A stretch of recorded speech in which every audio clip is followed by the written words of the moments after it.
Clonmel Junction Arts Festival, Episode 4. I'm Bernie Goldbach. And I'm Claire Bentley. And we're sitting in the Buttermarket on Market Street of Clonmel. Going to bring you some updates about the Clonmel hashtag online. It's all part of the run-up to the Clonmel Junction Arts Festival. Starts on the 1st, goes to the 7th of July, 2019. You can see the full schedule at junctionfestival.com. What I did is I asked Claire to go to the top of Google and have a look at what's there.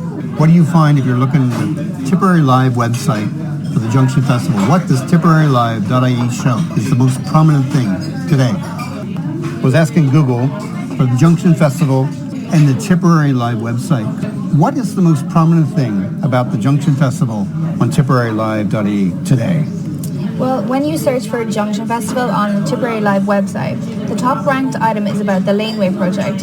The installations will feature on a public art trail map available during the week of the festival to bring you to the top 6 exhibitions taking place as part of the festival, as well as highlighting several interesting pieces of public art that are permanent fixtures on Clonmel's streetscape. Okay, this is available at tipperarylive.ie/news. I see that coming across in a little news alert that I had. If you're in the Buttermarket, like we are right now, you could read the paper, The Nationalist, where it also features in the print part. The East Lane project is something that you have spotted, right, Claire? It's not up yet, but what's it about? So the East Lane project is a public sculpture exhibition, and it's an outdoor gallery. It brings the mountain to the lane in a starting point for the project, curated by painter John Kennedy and visual artist Maurice Caplice in collaboration with sculptor and floral artist Ali Dietrich and photographer filmmaker David Buckley. The 4 artists are collaborating using their different disciplines to create 10 art pieces to add life to the town centre that has much updated potential. One of the things that I know is that we're in a coffee shop. It's really lively. The noise you hear around us in the 1970s when Bala put his work up wouldn't have been here.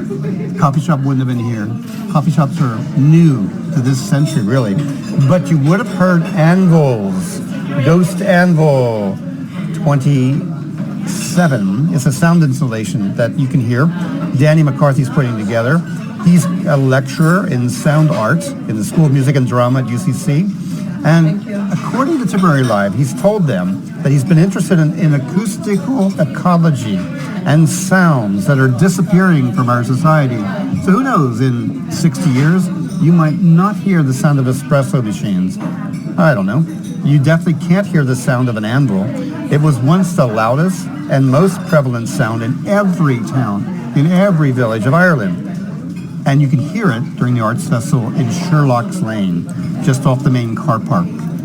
What else is around? Dream Lane is a participative art project by Lynn Matter, who has a diverse background in art, architecture, town planning and art therapy. She has devised Dream Lane for Clonmel Junction Arts Festival as an opening or a portal down a lane in everyday life, where the public is invited to bring their dreams and stories. Dream Lane will catch these and make them visible for everyone to see, in a portal of wonder, symbols and meaning of what our unconscious and uncanny consciousness might communicate.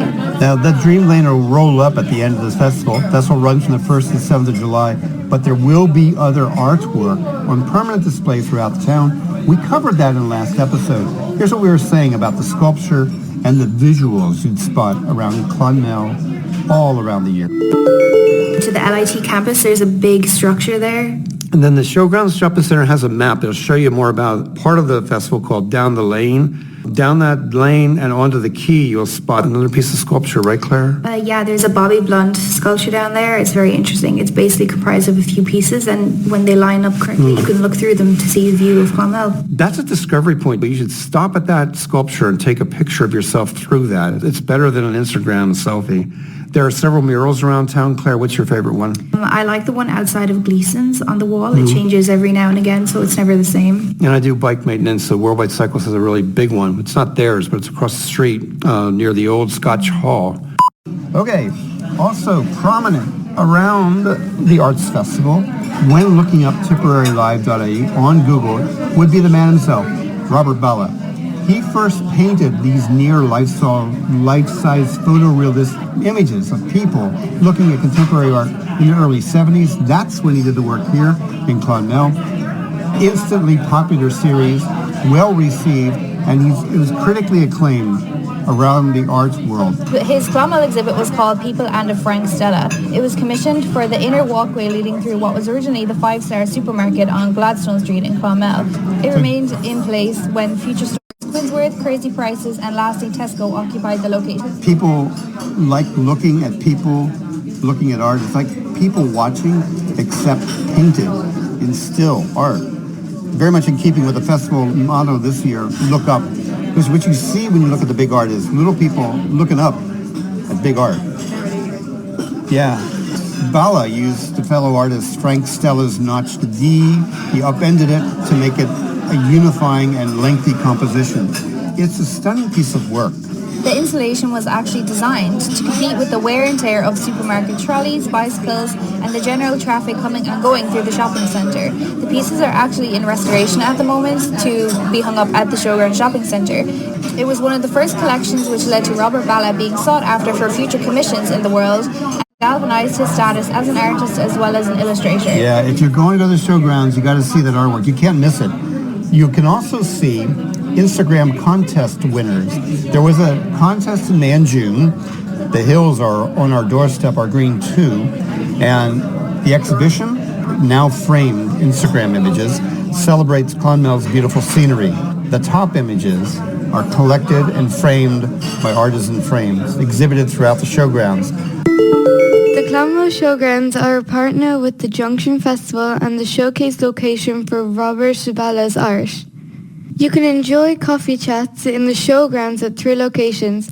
There is Costa Coffee at the main entrance with lots of tables and a wide selection of coffee. At the side entrance is the Marks and Spencer's Cafe with many fresh creams. And in the middle of the showgrounds it is BB's where you can enjoy delicious ice cream with your coffee and sandwich. Thanks to Clonmel Showgrounds, partner to the Clonmel Junction Arts Festival.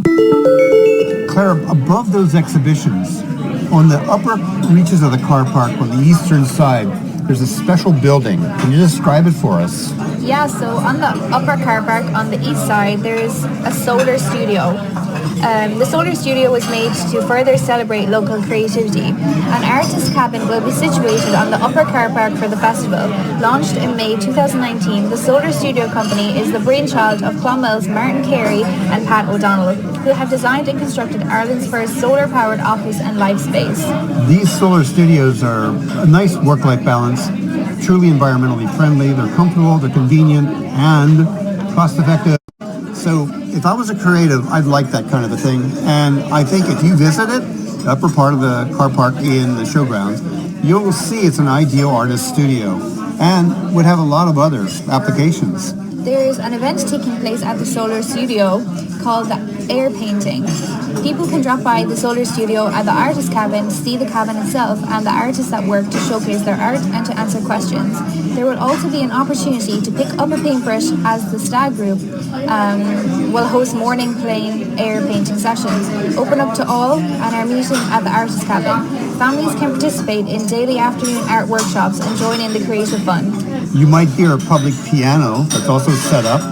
You can try your musical talent, see if you can put on your own show, and the festival staff hopes piano enthusiasts of all ages will drop by to play the public piano. Another event taking place is the Mystery Hill Walks. As part of the festival's Sense of Place program designed to encourage people to celebrate our beautiful landscape, the festival also offers you the chance to get out of the town and into the mountains in partnership with Peak Mountaineering Club. There will also be 3 Mystery Hill Walks where a bus leaves the artist cabin at showgrounds for a guided walk with experienced hill walkers. Wear suitable clothing and strong footwear and bring a rain jacket, water and a light lunch. If you got those shoes all broken in from the Mystery Hill Walk, you might also want to do the Folklore Walk. It's a walking event. There are 2 of them. You can see the mountains from different angles. The Folklore Walk leaves from the Kilcash Castle, and it gives you an insight into the fascinating stories and the history of Slieve na Mon. Another creative fun event is the Mountain Workshop. Renowned local photographer John Kelly will offer a photography workshop in the mountains, honing insights into composition and using natural light. Well, thanks a lot for the Tipperary Live.ie staff for giving us this insight. Thanks for listening to the Clonmel Junction podcast. You can see the latest details by searching for #Clonmel Arts or by reading the programme at junctionfestival.com. Backing music is by Andre Louis, sound design in the Buttermarket. I'm Claire Bentley with Ready to go back. Listen tomorrow for another episode of the Clonmel Junction podcast after you book your tickets to the July Clonmel Arts Festival. Bye for now.